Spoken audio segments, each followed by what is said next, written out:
ngehaki matung mautin belakduna ngehak leramlaba matung makhoi shankri thavaga richard kasu thoina ngangba chebe tawdri machana nungaine leiba pamba mama mapani ngasi su hanagum theng halai kada tamna changai bembem phamungda famlaga leirami adubu ngasidi hanagum wangangba taraktre dainel haifireng lai adubu makutna makoktu paiduna leirami bembemdi dainel magi tawfam thokpa amuk tawkhre bembem tapna thokkhre hawjikta da uhore mamai mamitu ingangang na ukhi bembem kitchen da changaptuna chak sembi loiraga tapna thokhi ngak leiraga dainel tapna changai adubu bembem di leiramdre mani bembem da thokhribadu mabu uraga wana halakliba mapuribana sauduna chaksadabadu tawdana bahaiduna thokchakhibani dainel chaksab hore adubu bembem ni changaktre asamna matam khra saukhre ngasi dagi hayeng dagi hangchit asamne samhauki tha dagi chahi nongthangsu thabak ama tawjare dainel su thabak macha ama tawjaduna marumdom lepangamjare chahi phajilai nuksiga nongthangsu lohombagi matam lepnare amaromdana mama aikai mama do masangamdi hai ado amte chaluge ritana aima kayam kana ngamdabano ne bembem na yam kana ngamdabadi nataba mali hoi chaluro khara leike sulai thoro mama matumta nungairamari ne ai mama kana ngamdabu oredi hairuko ai haike sese selsi pashinko mama yani sene bembem tapna lawi maning biya thang phanglabata bembem mapawlam namda chitki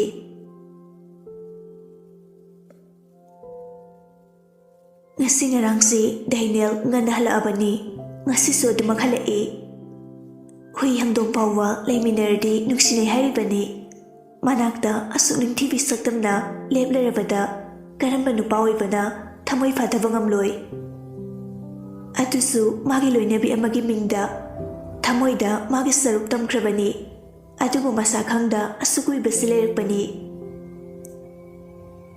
mana halakpada hanagum bembem laktre magi dadagi coffee poraktre dainel haife ngaktingai mana dress songba lore phobo changakte kitchen da sangduna amuk yengi adubu mama ive mari talerami haife lei dune yengi mani yenglibasi bembembu yawbre yenglibani adubu yawde ude tapna thokhiduna mana hek leifam terrace la lai ahing khuding mafam sida lakduna kappa mapumna makhangi kange yauna kangraba thamoini aduda suleramde masadu saunimba phawri prap kada changakduna washroom ni thongda hangduna yengi adubu kana suleirambagi saum pangde washroom dagi amuk thurai kaino kai chakhrazano mushinu bisi surangasi haina namidang taslai mahagi kada bembem changlapa gobadi leramde pakhat pasu phawri kitchen da prap changai mama ive marita chak thongdura leirami madi wahongdok amata yauda matong khangda prap laga hektang lakpa wahangni aima bungo kaino ni nangna haidubo madi haiba kai chagrage ngosai na thaba halakpadagi udre mari mada hainglebadu hairpani rita nokni adubu nokte kanano ne ma haibo us ma haiba aima mahaduni ne aina hangise mama ainu pido nangi nupi haidi kana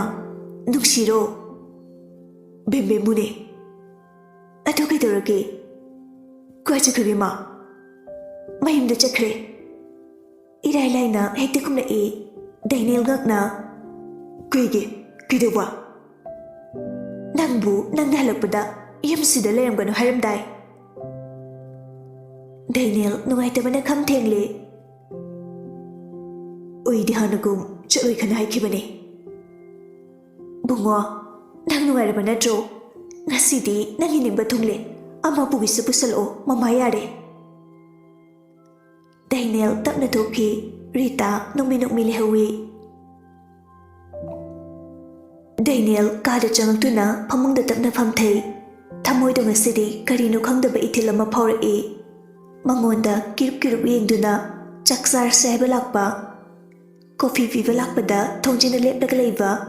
ꯃꯥꯅ ꯃꯔꯥꯜ ꯂꯩꯖꯗ꯭ꯔꯕꯤ ꯃꯥꯕꯨ ꯃꯀꯣꯛꯇ ꯁꯣꯛꯍꯟꯈꯤꯕ, ꯆꯥꯛ ꯍꯩꯖꯤꯟꯕ, ꯃꯥꯒꯤ ꯃꯈꯨꯠ ꯑꯁꯣꯛꯄꯗ ꯍꯤꯗꯥꯛꯇꯤ ꯇꯩꯅꯤꯡ ꯄꯥꯏꯕꯗꯤ ꯉꯝꯗ ꯇꯧꯈꯤꯕ ꯄꯨꯝꯕ ꯅꯤꯡꯁꯤꯡꯂꯛꯏ, ꯃꯊꯪ ꯅꯤꯡꯁꯤꯡꯉꯛꯏ꯫ ꯕꯦꯝꯕꯦꯝ ꯂꯩꯇꯕ ꯑꯍꯤꯡꯗ ꯃꯥꯅ ꯋꯥꯈꯤꯕ ꯑꯗꯨꯗꯒꯤ ꯍꯦꯟꯅ ꯋꯥꯕ ꯆꯩꯅ ꯐꯥꯎꯔꯛꯏ꯫ ꯅꯨꯡꯁꯤꯈꯤꯗꯕ ꯅꯠꯇꯦ, ꯊꯃꯣꯏꯅ ꯋꯥꯈꯜꯅ ꯂꯥꯞꯊꯣꯛꯍꯟꯕꯅꯤ, ꯃꯅꯥꯛ ꯅꯍꯟꯈꯤꯗꯕꯅꯤ꯫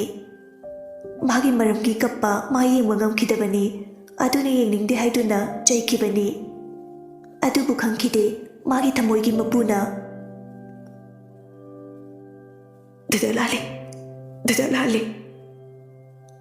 ꯑꯁꯤ ꯍꯥꯏꯗꯨꯅ ꯃꯃꯥꯏꯗ ꯈꯨꯝꯖꯤꯟꯗꯨꯅ ꯀꯞꯄꯤ꯫ ꯕꯨꯡꯉꯣ, ꯆꯥꯛ ꯂꯣꯏꯔꯦ, ꯆꯥꯔꯁꯤ ꯂꯥꯛꯑꯣ꯫ ꯑꯁꯤ ꯍꯥꯏꯔꯝꯂꯒ ꯆꯠꯈꯤ꯫ ꯗꯥꯏꯅꯦꯜ ꯃꯃꯥꯏ ꯃꯃꯤꯠ ꯇꯩꯊꯣꯛꯂꯕ ꯃꯇꯨꯡ ꯊꯣꯔꯛꯇꯨꯅ ꯆꯥꯛꯇꯨ ꯆꯥꯕ ꯍꯧꯏ꯫ ꯑꯗꯨꯕꯨ ꯌꯣꯠꯁꯤꯜꯂꯣ ꯍꯥꯏꯕꯗꯤ ꯌꯥꯔꯝꯗꯦ꯫ ꯃꯃꯥꯒꯤ ꯃꯥꯡꯗ ꯆꯥꯗ ꯌꯥꯗꯕꯒꯤ ꯈꯖꯤꯛ ꯆꯥꯔꯤ꯫ ꯀꯩꯒꯤ ꯍꯥꯞꯄꯧꯒꯦ? ꯗꯥꯏꯅꯦꯜ ꯕꯦꯝꯕꯦꯝ ꯑꯣꯏꯔꯕꯣꯏ ꯅꯤꯡꯗꯅ ꯐꯠ ꯌꯦꯡꯂꯛꯏ꯫ ꯑꯗꯨꯕꯨ ꯑꯣꯏꯔꯝꯗ꯭ꯔꯦ꯫ ꯆꯥꯛꯇꯨꯗ ꯃꯈꯨꯠ ꯍꯥꯝꯖꯤꯜꯂꯒ ꯊꯣꯛꯈꯤ꯫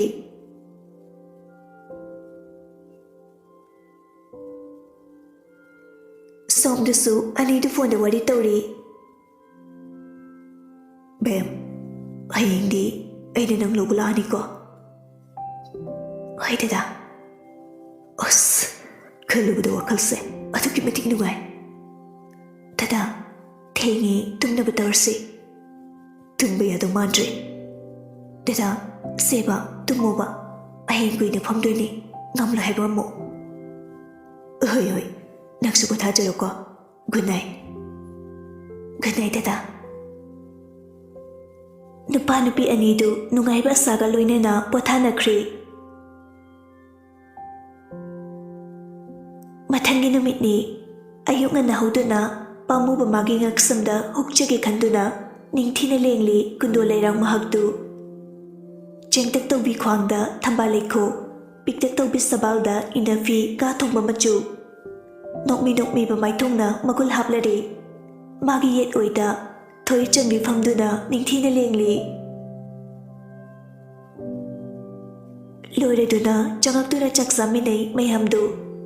ꯂꯣꯏꯔꯗꯨꯅ ꯄꯣꯛꯂꯣꯏ ꯁꯦꯠꯄꯤ ꯂꯥꯛꯇꯨꯅ ꯀꯦꯕ ꯍꯧꯈ꯭ꯔꯦ꯫ ꯁꯣꯝꯗꯁꯨ ꯕꯣꯔꯗꯨ ꯖꯇꯥ ꯍꯧꯈ꯭ꯔꯦ꯫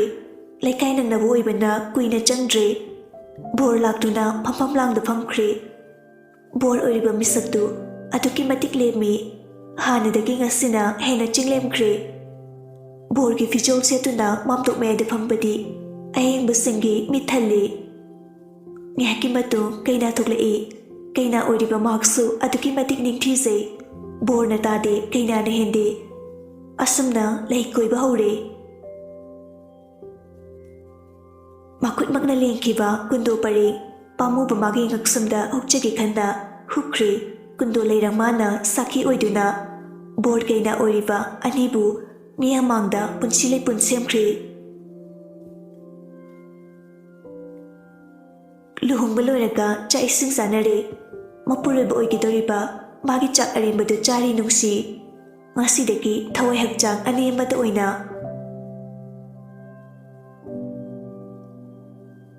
ꯅꯣꯡꯊꯥꯡ ꯉꯁꯤꯗꯤ ꯃꯔꯨꯞꯁꯤꯡꯅ ꯅꯝꯗꯅ ꯍꯤꯗꯥꯛ ꯈꯔ ꯊꯛꯏ꯫ ꯚꯦꯂꯤꯛꯅ ꯐꯥꯒꯤꯗꯒꯤ ꯅꯝꯗꯅ ꯂꯧꯔꯦꯅꯦꯍꯦ꯫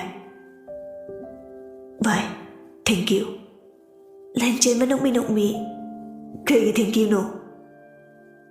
Nohini Lim Tradi, Aimaga, Panthuyuramoy. Belikna Si Fogdongam Tradi, Equilibagi, Karikanari. Lanche Manamu, Puktaba. Sigapasilo. Vai, Sono, Aito Rigi. Seva, Sinaluroba. Nongthang, Marupani Nungari Kaladuna, Tapna Paisili. Beli, Nokmi, Marolga Fadi. Okay, good. Nongthang, Kajikazitaki, Fajan Henjin Cree. Belikna. Ida, Mashigi Nugaba Mikufsida, same the Suklodana. Saktuk Singaidana. Nongthang, Isai Power A. 21st January. Agi Quiding in Wabanumi. For film so drive a ngam bukurav ama wudu naturally aina maginata aduga magi manak yovaga maditung lomde satura e Belikna Yare Nongthang Kambukangi Nisagi Mayana Makada Pututaki Belikna Lanjaba Noin Solo Aiva Hoine Nairakasaina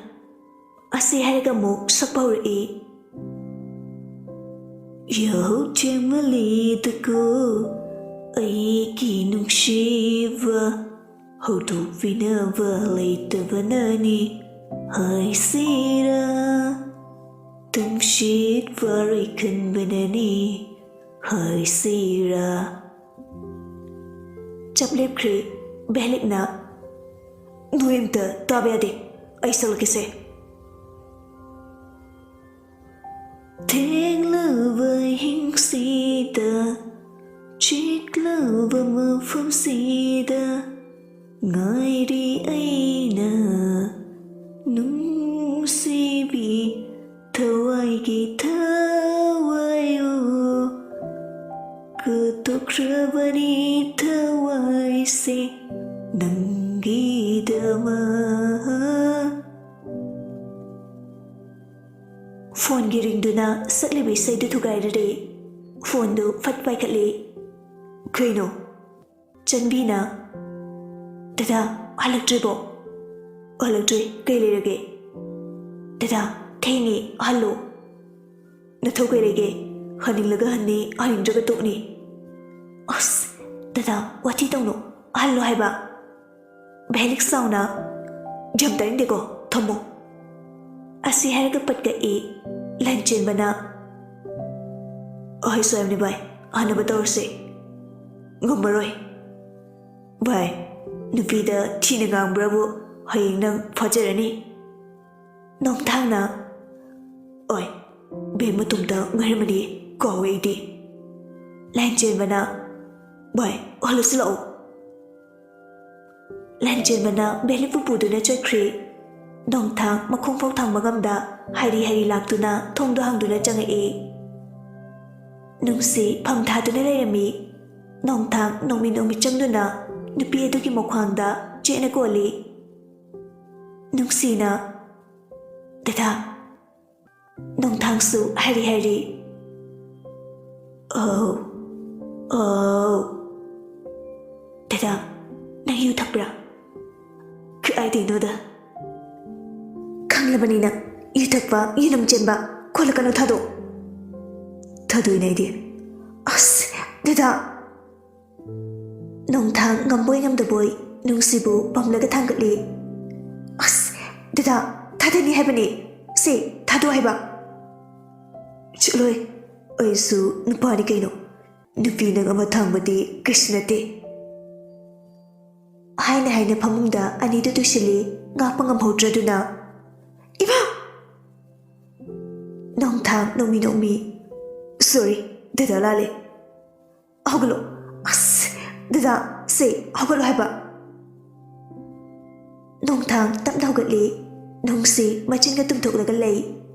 Nongthang nokmi tapna mukon sili